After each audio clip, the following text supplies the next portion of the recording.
नमस्कार. आज आपण एका इंटरेस्टिंग विषयावर बोलणार आहोत. रसायनशास्त्रातले काही खास रेणू, त्यांची नावं कशी ठेवली जातात यामागचं कोड लँग्वेज आपण समजून घेणार आहोत. चला तर मग सुरू करूया हा इंटरेस्टिंग प्रवास. आता जरा विचार करा. लाल मुंगी चावल्यावर होणारी ती आग आणि व्हिनेगरचा तो तीव्र वास, या दोन अगदी वेगळ्या वाटणाऱ्या गोष्टींमध्ये काय कॉमन असेल? प्रश्न थोडा विचित्र आहे नाही का? पण याचं उत्तर केमिस्ट्रीच्या एका खूप बेसिक आयडियामध्ये लपलेलं आहे. आणि याचं उत्तर आहे कार्बोझिलिक ॲसिड्स. हो, बरोबर ऐकलत. या दोन्ही गोष्टींमध्ये एकदम साधे कार्बोझिलिक ॲसिड्स असतात. आणि नेमकी हीच गोष्ट आपल्याला सांगते की सायन्समध्ये प्रत्येक रेणूला एक विशिष्ट नाव देणं किती महत्त्वाचं आहे. तर बघा, ह्या रेणूंची नावं ठेवायच्या ना दोन मुख्य पद्धती आहेत. पहिली म्हणजे सामान्य नावं. ही अगदी आपल्या टोपण नावांसारखी असतात, सोपी, सहज लक्षात राहणारी. आणि दुसरी IUPAC नावं. ही झाली एकदम फॉर्मल नावं, जसं आपलं ऑफिशियल नाव असतं.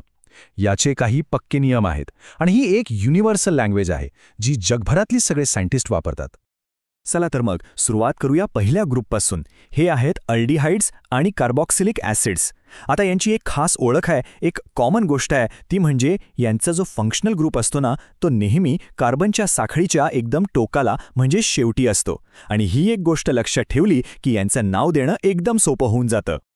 बरं, मग अल्डिहाइडचं नाव कसं द्यायचं याची एक सोपी रेसिपीच आहे असं समजा. फक्त 3 स्टेप्स आहेत. स्टेप 1, फंक्शनल ग्रुप असलेली सगळ्यात लांब कार्बनची चेन शोधा. स्टेप 2, त्या चेनच्या पॅरेंट अल्केन नावाच्या शेवटचा ई काढा आणि तिथे लावा ॲल. झालं अल्डिहाइड. आणि स्टेप 3, जी सगळ्यात महत्त्वाची आहे, नंबरिंग नेहमी अल्डिहाइडच्या कार्बनपासूनच सुरू करायचं. त्यालाच नंबर 1 द्यायचा, म्हणजे गोंधळाचा प्रश्नच नाही. आणि सगळ्यात इंटरेस्टिंग गोष्ट काय माहितीये? कार्बोझिलिक ॲसिड्सचे नियम पण अगदी सेम आहेत, जवळजवळ सारखेच. इथेही आपण तीच सगळ्यात लांब चेन शोधतो, कार्बोनिल कार्बनला नंबर 1 देतो, फक्त नावाचा शेवट बदलतो. इथे अल्केनच्या नावाच्या शेवटचा ई काढून त्या जागी ओइक ॲसिड असं जोडायचं. बस, किती सोपं आहे हे, नाही का? यांच्या कॉमन नावांमध्ये सुद्धा एक छान कनेक्शन आहे. जे ॲसिडचं कॉमन नाव असतं ना, त्यातला आईक ॲसिड हा भाग काढायचा आणि त्या जागी अल्डिहाइड लावायचं. झालं अल्डिहाइडचं कॉमन नाव तयार.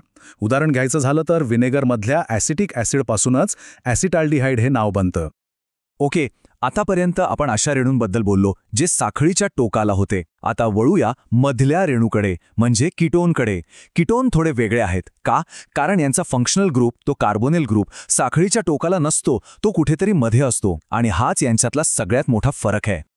सोप्या भाषेत सांगायचं तर कीटोन म्हणजे असा रेणू ज्यात कार्बोनिल ग्रुपच्या दोन्ही बाजूंना कार्बन अणू जोडलेले असतात. आणि IUPAC सिस्टममध्ये याचं नाव ओळखणं खूप सोपं आहे. नावाच्या शेवटी फक्त 1 हा प्रत्यय लागतो. पण एक मिनिट, जर फंक्शनल ग्रुप मध्येच असेल तर मग नंबरिंग कुठून सुरू करायचं? साखळीच्या डाव्या टोकाकडून की उजव्या? हा एक मोठा प्रश्न आहे नाही का? आणि कीटोनचं नाव ठेवताना हाच मुख्य मुद्दा असतो. याचं उत्तर किंवा नियम अगदी सरळ आहे. आपल्याला साखळीला नंबरिंग त्या बाजूने करायचं आहे ज्या बाजूने मोजल्यावर कार्बोनिल ग्रुपच्या कार्बनला सगळ्यात लहान म्हणजे लोवेस्ट पॉसिबल नंबर मिळेल. लक्षात ठेवा, सगळ्यात लहान नंबर हाच कीवर्ड आहे. कीटोनची कॉमन नावं ठेवायची पण एक सिस्टम आहे. कार्बोनिल ग्रुपला जे 2 ग्रुप जोडलेले आहेत ना, त्यांची नावं अल्फाबेटिकल ऑर्डरने घ्यायची आणि शेवटी कीटोन हा शब्द जोडायचा.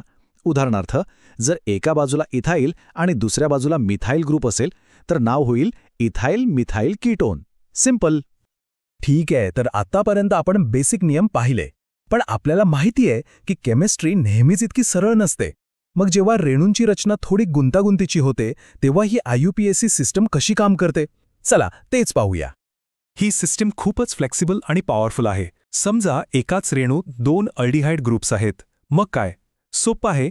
आपण डाय हा उपसर्ग वापरतो, जसं की डाय अल्डी. जर एखादा ग्रुप रिंगला जोडलेला असेल तर त्यासाठी कार्बायडिहाइड किंवा कार्बॉक्सिलिक ॲसिड असे खास शब्द आहेत. आणि कधीकधी तर हे ग्रुप्स स्वतःच एक जोडलेला गट म्हणून काम करतात. अशावेळी त्यांना फॉर्मिल किंवा ऑक्झो असं म्हटलं जातं.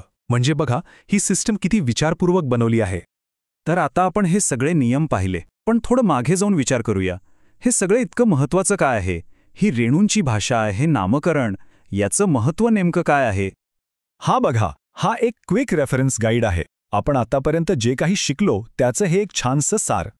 अल्डिहाइडसाठी शेवट ॲलने होतो आणि नंबरिंग नेहमी 1 पासून कार्बोझिलिक ॲसिडसाठी ओइक ॲसिड आणि नंबरिंग इथेही 1 पासूनच. आणि कीटोन्ससाठी ओन, जिथे आपण कार्बोनिल ग्रुपला सगळ्यात लहान नंबर देतो.